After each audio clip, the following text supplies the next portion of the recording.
The revolution's begun. The time to stand up has come. We are the rocking of the throne. We are the rocking of the throne. Hello, my name is Victor Tiffany. I'm the co-founder of Revolt Against Plutocracy, the organization that was behind Burn Your Bust, and we are following that up with a strategy we call CFAR, or else. CFAR is a contract for American renewal, and we're using that to help progressives get elected, win their primaries and their general election around the country. Before I introduce my guest tonight, I just want to speak to activists out there who might be listening to this. You can go to our website and sign up to work on one of these. Ask candidates if they want to sign the Contract for American Renewal and plug into this campaign. We have it set up as a turnkey operation. All you have to do is go to our website, cfarmovement.us, and register there as a CFAR activist, and we'll be in touch with you to give you guidance as to what to do next. We have tutorials all set up. It's really a turnkey operation, and we're aiming to make 2018 a populist wave election, not a blue wave election, a populist wave election. Let me introduce David Hildebrand. He's the candidate for the U.S. Senate in California and a signer of the CFAR contract. David, thanks for joining me. Thanks a lot. Why don't you start out by telling people who you are? Who is David Hildebrand? Until I saw you on Twitter, I'd never heard of you before. Well, I'm the Democratic, Socialist, corporate-free, working-class, pro-union candidate for U.S. Senate. My background, I've been a legislative analyst for a little over 6 years now. I mainly work in transportation. I've also worked in healthcare and labor policy. I worked for the Bernie campaign. I was a staging location director for Congressional District 6, which is the greater Sacramento area, and I sent people out all over the congressional district. So basically, my background is like 70 plus hours on the Bernie campaign, in addition to my 40-hour work week. So I have lots of energy, and I've been raring to go. We've been all over the state already. I started working at 15 years old. I haven't stopped since then, except for one 6-month lull when the housing market crashed and I was unemployed for 6 months and living off $800 a month. So I've experienced poverty, I've experienced disability, injury, and not being able to work for certain periods of time. And I think that that is going to allow me to represent actual workers in California more than anyone else with other experiences. Like I tell people, running for office is basically a popularity contest. It's whoever gets the most votes wins. And I think we need to make the working class popular again and have people actually vote for someone who's going to represent them. California is a huge state. I hope you have a nice, reliable car. I do, actually. I got a newer car, new to me car, earlier this year, like right after I started campaigning.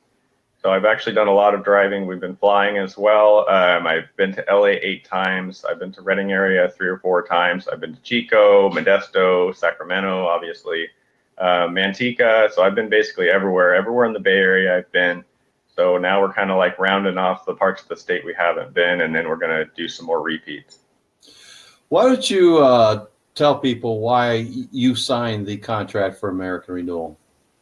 I think it's important for voters to know what their candidates stand for and what they will do in office. And I think a contract really solidifies that.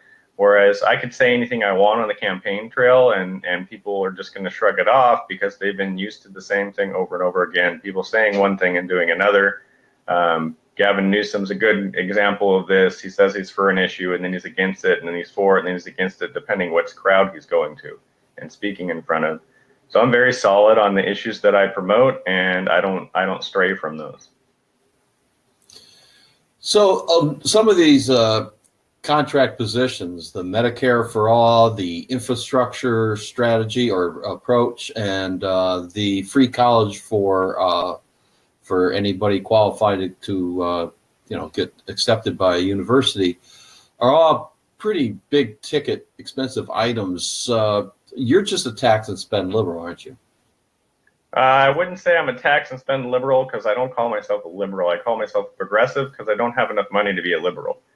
So liberals are rich people that get into office to expand their name recognition and move on to a bigger office. That's not my goal. I have a job. I'm actually looking to represent people. As for expense, I wouldn't say I'm a tax and spend progressive even. I say we need to reprioritize.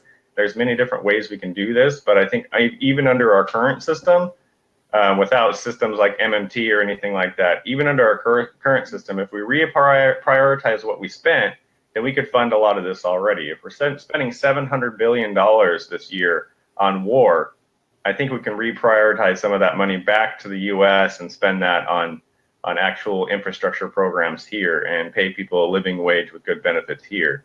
I think that's really what needs to happen. I'm a trickle-up economist, so that's where I really think it needs to happen. If we need to go towards a universal basic income when we basically when we automate everything, then that's the way we're going to have to go. I don't know if we're there yet. I think that's for the voters to decide.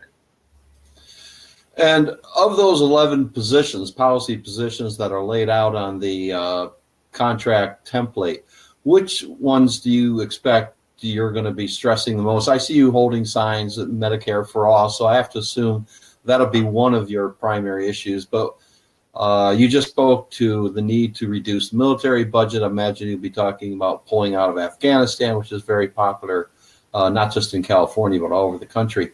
What other positions of those 11 do you think you're going to be stressing? Well, like you mentioned, the single payer, I've been a pro single payer person for like 10 years now, so I won't stress too much on that. A lot of people realize I'm the single payer candidate and have been for the longest time. I'm at every activity and event and protest for single payer. So one of the other big ones, obviously, is getting money out of politics. And I'm for ending Citizens United, but that's not going to be enough. We need publicly funded elections, basically, to actually get money out of politics and stop people from bribing our politicians. So until it's illegal to donate to any candidate from any source, then we're not going to get out of the problem of having people with inordinate leverage over our candidates. Yeah, we call that plutocracy. Yeah.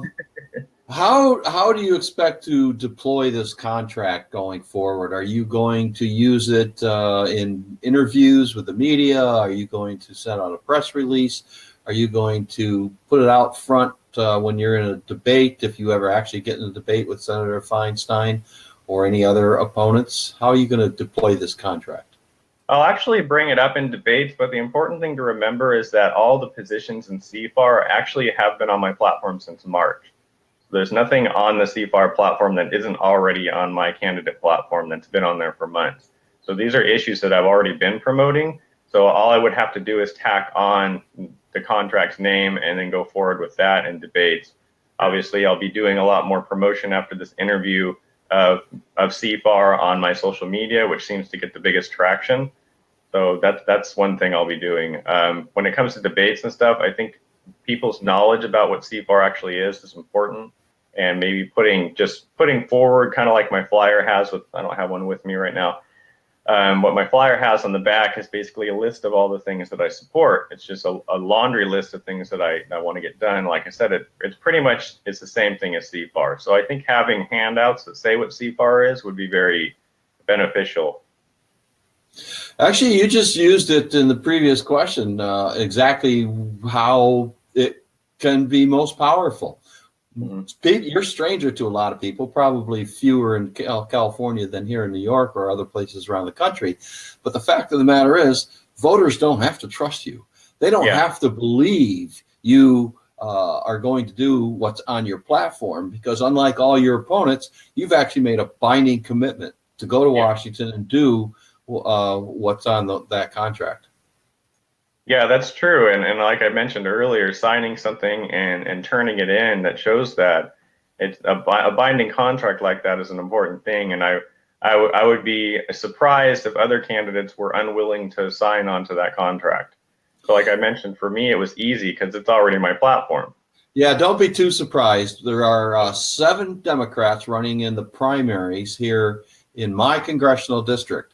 And I have gone through 6 of them so far who can't understand. You've got a race of 6 people. None of them stand out. They're all fairly progressive. And so they could use this to stand out from the crowd. And so far, 6 of the 7 have said, "No, I'm going to pass on this." So don't be too surprised. There are some very small-minded people who can't see basically the track record of contracts. The Republicans took over the House of Representatives for the first time in decades with Contract with America. These things work. Some people may say, "Oh, they're only a gimmick." That may or may not be the case. We don't know on this particular contract because it's never been challenged before in court. But even if it is, these are gimmicks that actually work. So It's amazing to me when I hear a candidate say, "Nah, I'm going to pass." It's really quite startling. I think one of the issues is a lot of candidates are tied down by some of their endorsers and told what to do and what not to do. I will never accept an endorsement with strings attached. If you're going to endorse me, you're going to endorse me because you believe what I believe in, which CFAR would be one of those things. So if you're going to try to control me, no matter who you are, if you're a union, obviously I don't accept any corporate donations, so they're not likely to endorse me. But a person, donating large sums, it's not going to happen. So I'm already there. I was being a little facetious about people not signing up, but not signing up for it, even though it's a good idea. But at the end of the day, I think a lot of politicians, like I mentioned, are being pulled around by endorsers and other people that actually control their campaigns. And I think that's an issue we're seeing even in the progressive movement. But you're right about Republicans. We need to remember that Republicans are smart businessmen and they're marketers, and they've been working on this for decades, and we need to turn this around on them, and we need to turn it around on them fast. Yeah, that's the idea. You're way too kind for some of these progressives who refuse to sign them. I'm not going to name names, but I think, quite honestly, they lack common sense. So one final question. You're going to be in the primary, or I guess you have multiple rounds. So I don't even know if you call them primaries out there. But in the first round, you're going to be up against at least Feinstein and a Justice Democrat. Tell voters why they should support and vote for David Hildebrand rather than the Justice Democrat, for example. So just to top down, there's 17 people running for U.S. Senate currently. There are about 3 or 4 actually actively campaigning. I think it's 5 actually actively campaigning. Of those people, no one's gotten the ground support I have, the popular ground support, except for the establishment candidates, which, as you mentioned, is Feinstein, and then Kevin De Leon is running out here as well. So our goal is to get into the top 2 primary. And then move on to the general. So basically what we have is it's an open primary, but it's top 2. So the top 2 vote getters move forward to the general. So if we can get into that top 2, we move forward. So when Kevin De Leon jumped in, he split the establishment vote, and we celebrated. And when the Justice Democrats candidate came in, they split the progressive vote, unfortunately. And that possibly may put a nail in the coffin in this campaign for both of us, both the candidates, because now they split the progressive vote. However, what I am seeing on the ground is no one's really that interested in the Justice Democrats candidate who's known about me since early on. They're still backing me. I haven't had anyone come to me and say, "Well, I'm going to go support Allison instead of you now." It hasn't happened. So I already have the strength on the ground. We have people knocking doors already, and we had people knocking doors in like, I think it was June, and at farmers markets. Knocking doors off and on, and now we actually have a strategy to knock doors all over the state, and we have people starting in November knocking doors in winter weather. So my volunteers are very serious about this. They're very serious about my campaign, and they see that I'm a lot different from the other candidates because the other candidates are either corporate endorsed, funded, or sponsored. So, and if you look at all the other candidates, except for 1 or 2, they're like that, and the 1 or 2 that are not corporate sponsored or endorsed are not going anywhere. Well, that's great. Just for the benefit of viewers, but particularly people who might be in California tuning into this for the first time and finding out, hey, here's a guy I can actually get behind. Where would you, what's your website URL so they can go and sign up and perhaps even donate money? This, of course, that can happen all across the country. What is your website? Yeah.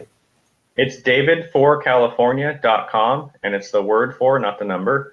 I'm also on Twitter at David, the number 4, Senate, CA. That's where all the fun happens, so get on there. I'm on Instagram, but nothing happens on Instagram. That's at David for California. So nothing really happens there, though. We share pictures of campaign events and stuff like that. And it's mostly just for fun. But we are on social media. We are actively doing campaigning there. We actually have been on TV in 4 California cities doing 15-second ads across the state. So we've already started that as well. So we're a serious campaign. We're serious about representing the people of California, and that's the whole goal of this campaign. Because like I tell people, it's more important to win on your values than to win and not have any values. So I'd rather lose a campaign with my values intact than win and sell anyone out. So if I don't win this campaign, I go back to work, or I continue working because I've been working full time this whole time while I've been campaigning. So it's not really that big of a loss to me, but I think the working class in California and working families in California really need someone who they can trust, who's not corporate now, who will not be corporate. And I think a lot of the candidates there are unfortunately corporate or steered by corporate entities. Well, I can tell you this, David, you're certainly our kind of candidate, and we wish you the best of luck. Well, thank you. Revolt Against Plutocracy won't just be covering the news about the necessary revolution in the United States. Sometimes we'll be making the news. If you want to stay on top of the revolutionary actions and strategies of grassroots, genuine progressives, and our allies, please subscribe to our YouTube channel today.